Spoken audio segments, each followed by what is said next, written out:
Okay, good morning, everybody. Okay, we're gonna do another random book drawing. For my Halloween bucket. Okay. Almost fell out of my hands. Okay.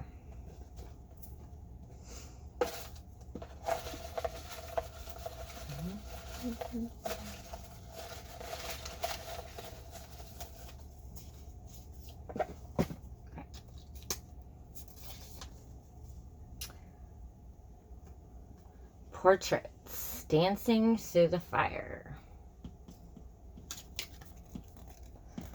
Let's see, that's probably blurry. Let's see, let's go.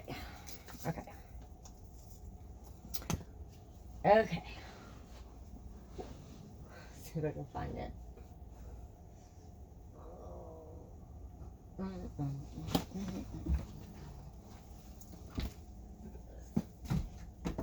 it is.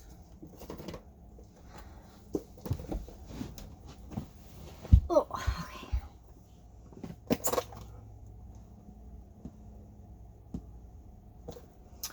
Portraits. Dancing Through the Fire. Catherine Lasky. Step inside one of the world's most dazzling paintings to meet a character you will never forget. Welcome to the 19th century Paris in the world of Degas dancers. Small but spirited, Sylvie is a pupil at the prestigious Paris Opera Ballet, where tutors must always be starched and point shoes fresh. Sylvie's hopes are pinned on becoming a prima ballerina until war breaks out. Suddenly, Sylvia's life is thrown into turmoil and tragedy that feel very far from the beauty of the stage. Sylvie must draw upon the strength that ballet gives her if she is to survive and realize her dreams. Yep, I had a dream about ballet. It's funny that I chose that. Okay. Part 1. Paris, 1870. Summer. Chapter 1. The small girl stood in just her underwear in front of the three grown-ups. It was cold for a June morning, and she tried not to shiver. She did not in any way want to do anything that might make her the least bit shorter than she already was. She wasn't sure if shivering did this, but she was trying her best to stand as straight as possible. Dr. Suchard pressed his cold fingertips against her spine, walking them up to the base of her neck, where one of her jet black curls had escaped its comb. She felt the eyes of the two ballet mistresses scraping over her. She could hear them whispering to each other. Dr. Suchard said nothing. His silence was as bad as the woman's whispers. In the corner of the room, her mother sat, clutching the black umbrella. The hat on her head, with its sad pile of velvet roses, was wet and dripping from the rainy walk to the ballet school. The flowers looked as if they were suffering a slow, painful death and were about to drop their petals. Sylvie wished her mother hadn't worn that hat. She didn't much like it, and she felt it made them look as if they were trying too hard.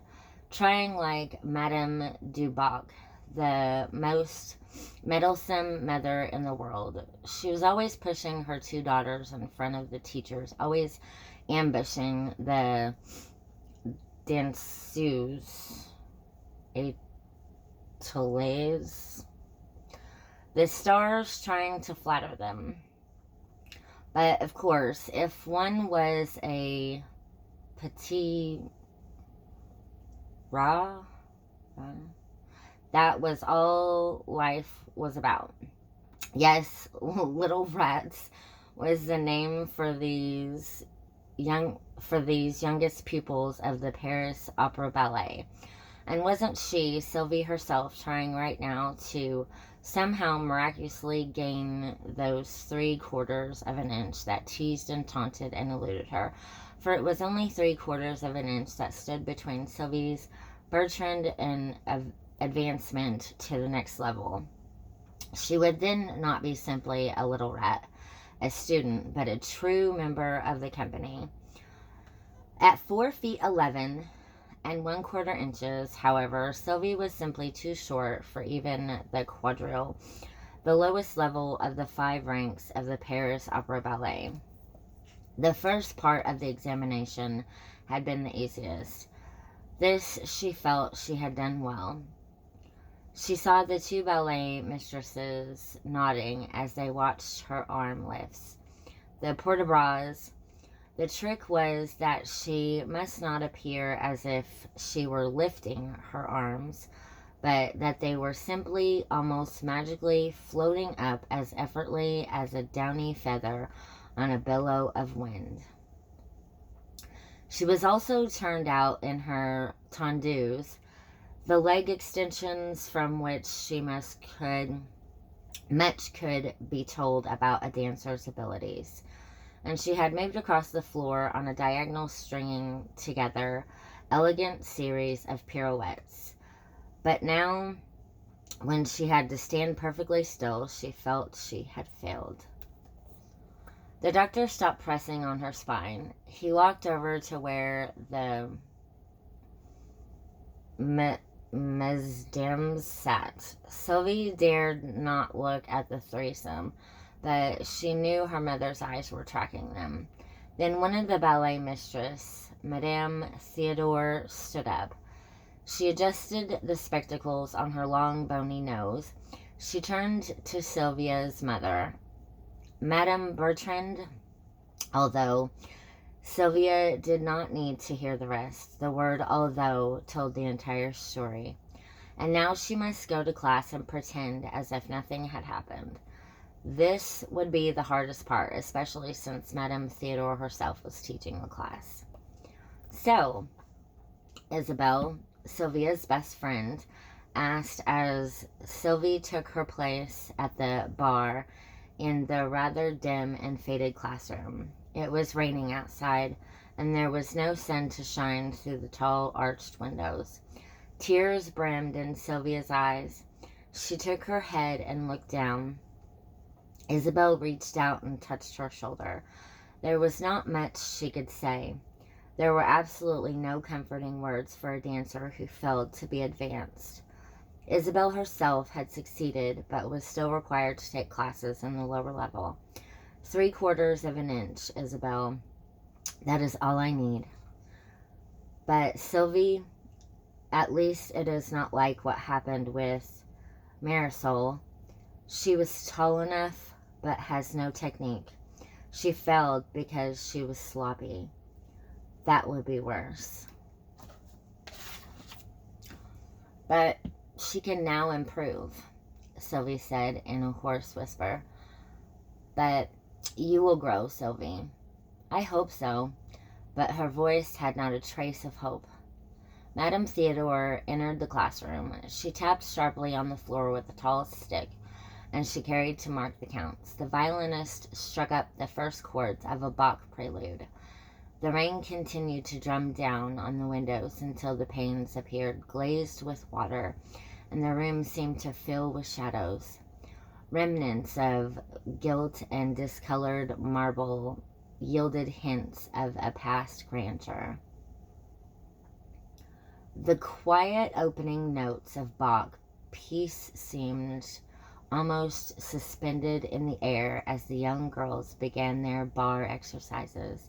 Suddenly, Sylvie noticed a man she had never seen before, sitting in the corner of the classroom. He was thin and had a neatly trimmed beard.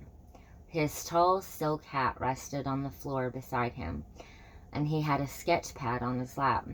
At his feet was a pile of discarded sheets from the pad. Sylvie wondered who he was and why he had been admitted to the classroom. The season subscribers were rarely permitted to observe class. Sylvie did not think she had ever seen one observing class as long as she had been dancing. The tempo of the music increased. The exercises speeded up. 15 tutus lifted like puffy clouds as 15 little rats began to unfold their legs in grand developes. Lift your chests, lower your shoulders, hips back. Madame Theodore's shrill commands pierced the air. Every dancer at the bar lived in dread of being skewered by one of her barbed words, and she could put a sharp point on them. Marisol, your arm looks like a dead fish, she snapped then. Soon there was the break before center work. Sylvie wandered off into a corner with Isabelle. She didn't feel like chatting with the other girls, especially Marie Duboc, who was exceedingly stuck up. Sylvie noticed that the man in the corner had not stopped sketching. He was now regarding Stephanie, who was sitting on the floor in a very ungraceful manner as she took off one toe shoe to adjust the cotton stuffing inside. Isabelle, who is that man over there? Sylvie asked. Monsieur Degas. They say Marie Duboc has been posing for him for a sculpture, as if she needed any more attention to puff her up. Isabelle cast a glance at Marie, who was pirouetting in front of the mirror, smiling at her image as she whirled by each time. Don't you hate the way she smiles at herself in the mirror? It's so fake, Isabelle said. It looks painted on, Sylvie agreed. Marie had a small, delicate head. She was undeniably pretty, with her flashing green eyes and coppery red hair, but Sylvie was most envious of Marie's feet, with their spectacularly high arc. They possessed the natural perfection that every ballerina longed for. Well, he's not drawing her now. He's drawing Stephanie, Isabelle pointed out. So he is. Sylvia wondered if the artist might ever draw her. Madame Theodore rapped on the floor to signal that class was to resume. Center work was normally Sylvie's favorite part of the class. It was also the most challenging. This was when the ballerinas were asked to attempt perfect balance and symmetry. But today, nothing felt right to Sylvia as she took a position between Isabelle and Marisol, who was now so conscious of her arms that she was holding them straight out as if they were in casts. Sylvie immediately sensed that her own center work would be disastrous. Nothing in her body felt aligned. Sylvie knew that everything in dance began not in one's legs, but at the very core of one's body. That was the center of strength for a dancer, and now, with no bar for balance or support, this core was put to the test. But Sylvie felt something in her was slightly askew. They began with the same exercises that had been done at the bar, but by the time they were asked to do an arabesque, Sylvie experienced a horrid sensation. Her legs felt like lead, her feet felt like pancakes, and every part of her seemed floppy and ugly. Madame Theodore walked by and stopped. Are you alive and pretending to be dead, or dead and pretending to be alive, Sylvie? She snapped. You look like a corpse, not a dancer. Non, madame, Sylvie whispered, and she felt some unnameable thing inside her shatter. She could almost hear it. Class finally ended. Sylvie's mother was waiting for her on the steps of the Opera House's back entrance. But Madame Theodore said, You are very strong. That means, Sylvie, that they might make an exception in perhaps a month or two if you still have not grown. Madame Bertrand and Sylvie moved through the narrow cobblestone street. As they turned the corner on the Rue La Pelletière, away from the Opera House, they hunched their shoulders and ducked their heads against the driving wind that had suddenly lashed out at them. Mama, not to hold Not to the hole, please. I'm not in the mood. Sylvie looked pleadingly at her mother. Her eyes, fringed by thick lashes, were very dark, with flecks of amber sparkle. Then a shadow appeared and extinguished the sparkles. She wrinkled her nose and pressed her plumpish lips into a rigid line of disapproval. A small dimple appeared on the left side of her chin. It was her frown dimple, as opposed to her smile dimple, which flashed in her cheek when she laughed. Don't speak nonsense in this weather, but I heard they have made great progress. The foundations are almost complete. He is something, that Monsieur Garnier. The hole, as Sylvia called it, was indeed an immense gap in between the Boulevard Haussmann and the Boulevard de Capucines, where the new home for the Paris Opera was under construction. The construction had begun several years before, and many said it would be the most beautiful opera house in the entire world. People were already calling it the Palais Garnier, after Charles Garnier, the architect who had designed it, and it was Monsieur Garnier of whom Yvette Bertrand now spoke as if he were a personal friend. She had never even seen the man, let alone met him, but she studied the plans of the opera house in the newspapers as though she herself were the main client of the architect. I am not sure if the pavilion for the Abonnés is correctly placed on the eastern side, she might say after pursuing the plans in the newspaper one day. The Abonnés were the season ticket holders, as they had their own pavilion or entrance to the theater, or sometimes she might sound more like an engineer. The drainage has always been terrible on that southwest corner of the square. I hope they fix it. Or Yvette Bertrand might fancy herself an art critic. For a statue in the grand foyer, they've hired a sculptor who is a woman. Have you ever heard of such a thing? I saw a picture of one of her statues in the newspaper. It was just so-so. But now Madame Bertrand was raising her voice over the lashing wind in order to continue her opinion of examination. Look, Sylvie, you can still be in the second act of Gazelle on Wednesday. Sylvie felt her mother's gaze. She knew her frown dimple had flashed. Now don't give me that look, Sylvie. This is money. We need the money. Sorry, Mama, Sylvie replied. Her mother was right. They did need the money. Sylvie's father had died years before her mother took a job as a laundress to support Sylvie and her older sister, Chantal. In the past 6 months, 2 of Yvette's wealthiest but very elderly customers had died. This had substantially cut into their income, and so far she had not been able to find new customers willing to pay as much as Madame Hertier and Monsieur Moret. The second act of Gazelle, when the spirits, the Willis, rose from their graves, was the most beautiful and mystical part of the ballet, but Sylvie knew that she would be little more than a decoration, stage furniture, she called it.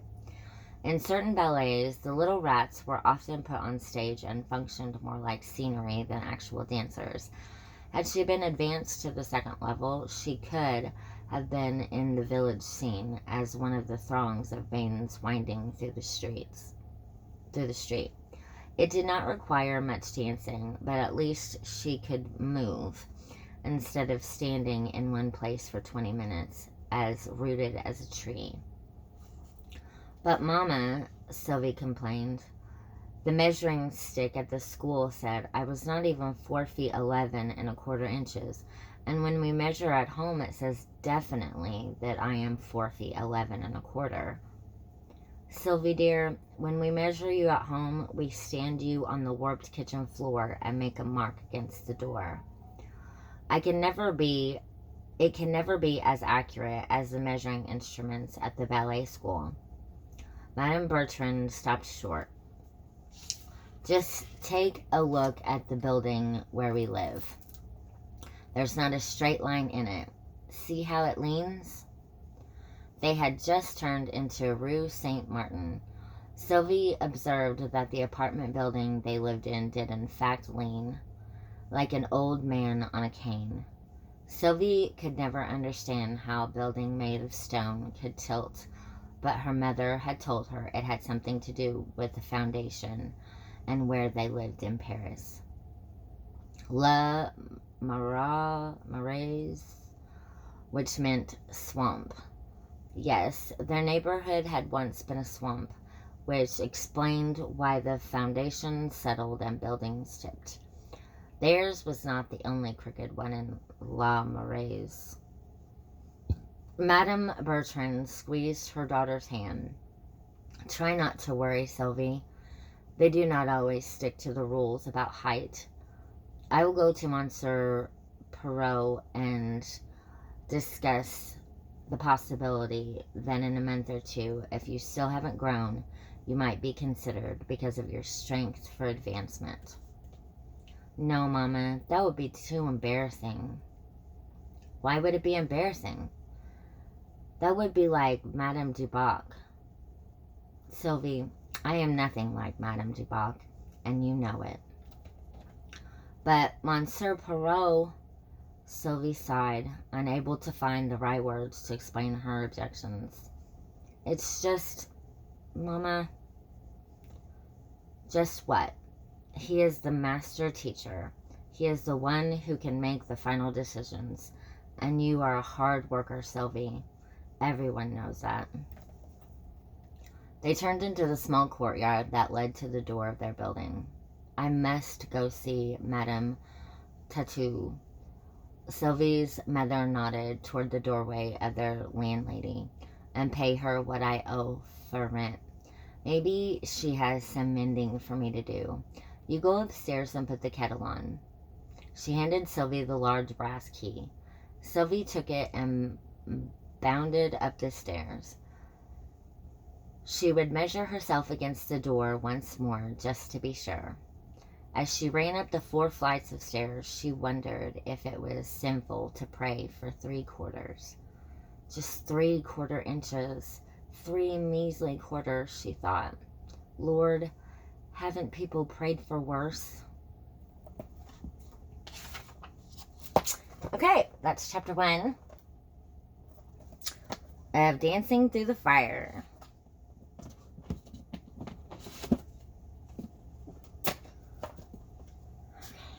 Okay, that's all for this video. Thank you for watching.